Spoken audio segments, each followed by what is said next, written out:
सर्वांना नमस्कार मित्रांनो. आज आपण नांदेड महानगरपालिकेचा जो गल्लत कारभार चालू आहे त्याबद्दल आपण थोडक्यात पाहणार आहोत. हा तरोडा बुद्रुकच्या आसपासचा हा सगळा नकाशा आहे. या ठिकाणी तरोडा बुद्रुक आहे आणि या बाजूला नांदेड सिटी किंवा नांदेड शहराचा जो भाग आहे तो या बाजूला. हा खंडोबा चौक आहे. या ठिकाणी खंडोबा चौक आहे आणि या ठिकाणी आमची वस्ती आहे. या इकडं पण काही लोक राहतात, या साईडला पण काही लोक राहतात. सध्या सगळीकडे रस्त्याची कामं सुरू आहेत. या ठिकाणी मानवी वस्ती आहे. या ठिकाणी भरपूर अशी घरं, बिल्डिंग्स, अपार्टमेंट वगैरे झालेले आहेत. त्यामुळे इकडं खूप सारे लोक वस्ती करत आहेत. आता आम्हाला या लोकांना जेव्हा सिटीमध्ये जायचं असतं तेव्हा सिटीमध्ये जाण्यासाठी 3 प्रमुख मार्ग आहेत. एक हा सरळ मार्ग आहे. हा सरळ मार्ग आणि त्यानंतर इथं राज कॉर्नर आणि राज कॉर्नरवरून इकडं पुढं सिटीमध्ये हा पहिला मार्ग आहे. त्यानंतर दुसरा मार्ग आहे की इथून असं भाऊसार चौकातून इकडं तरोडा नाका आणि तरोडा नाक्यावरून इकडं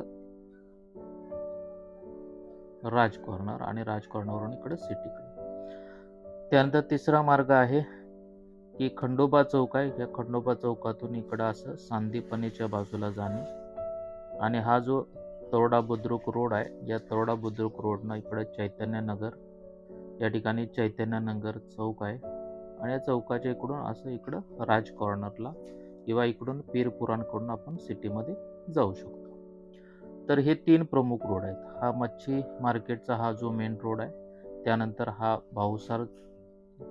भाऊसार चौकाकडून जाणारा मार्ग आहे आणि हा सांदीपनी शाळेकडून तरोडा बुद्रुकचा हा रोड आहे.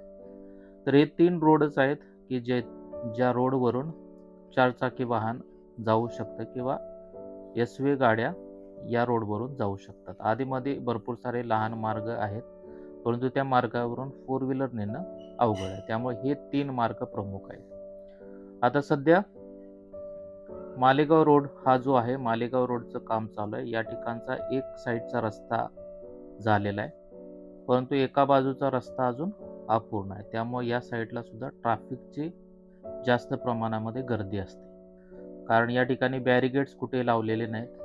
त्यामुळे बॅरिगेड्स न लावल्यामुळे लोकांना समजत नाही की इकडचा जो रस्ता झालेला आहे तो कुठं संपणार किंवा तो व्यवस्थित आहे का हे समजत नसल्यामुळं कोणी पण कोणत्याही रोडनं जातं. त्यामुळे हा रोडमध्ये ट्रॅफिक जास्त प्रमाणामध्ये वाढतं.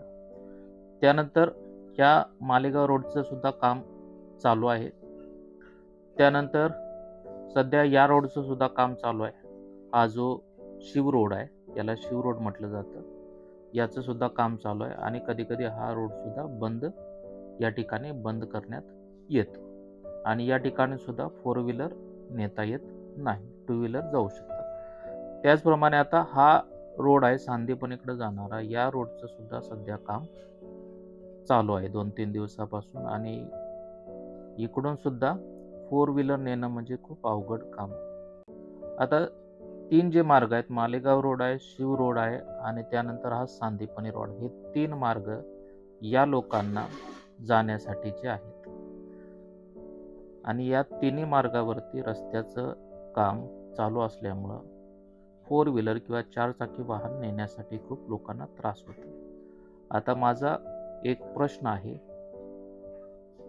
सपोज इमर्जन्सी झाली किंवा एकदम बिकट परिस्थिती झाली आणि जर एखाद्या कुटुंबाला जर 4 व्हीलरमधून शहरामध्ये जायचं असेल, उदाहरणार्थ समजा एखादा पेशंट आहे, पेशंटला जर समजा शहरामध्ये घेऊन जायचं असेल ट्रीटमेंटसाठी गंभीर परिस्थितीमध्ये, तेव्हा या सगळ्या रोडवरती, मालेगाव रोडवरती काम चालू असल्यामुळे तिकडं ट्रॅफिक आहे, या रस्त्याचं काम चालू असल्यामुळे हा रस्ता बंद आहे, सांदीपनी साईडचा हा रस्त्याचं सुद्धा काम चालू करण्यात आलेलं आहे, त्यामुळे हा पण कधी कधी बंद असतो किंवा इकडे सुद्धा ट्रॅफिक असतं. तेव्हा गंभीर परिस्थितीमध्ये अचानक बिकट परिस्थिती निर्माण झाल्यानंतर इथल्या ज्या लोकांनी कशा प्रकारे सिटीला कनेक्ट करायचा हा मोठा प्रश्न आहे. तेव्हा रस्त्याची कामं होत आहेत ही चांगली गोष्ट आहे, परंतु एकदमच 3 रोडची कामं चालू झाल्यामुळं अशा प्रकारची समस्या निर्माण झालेली आहे. त्यामुळे महानगरपालिकेला एकच विनंती आहे की ह्या रोडचं काम चालू आहे तर हा रोड पूर्ण करा, जेणेकरून दुसऱ्या रोडनं लोक ये जा करू शकतील. हा रोड पूर्ण मालेगावचा रोड पूर्ण झाल्यानंतर ह्या रोडचं काम करा, त्यानंतर या रोडचं काम करा. आता सध्या या तिन्ही रोडचं काम चालू असल्यामुळे वाहतुकीसाठी खूप त्रास होत आहे. तेव्हा या गोष्टीवरती महानगरपालिकेने विचार करावा की आपण जेव्हा काम चालू करतो तेव्हा लोकांना सुद्धा गैरसोय होता कामा नये याची दक्षता महानगरपालिकेने घेणं गरजेचं आहे.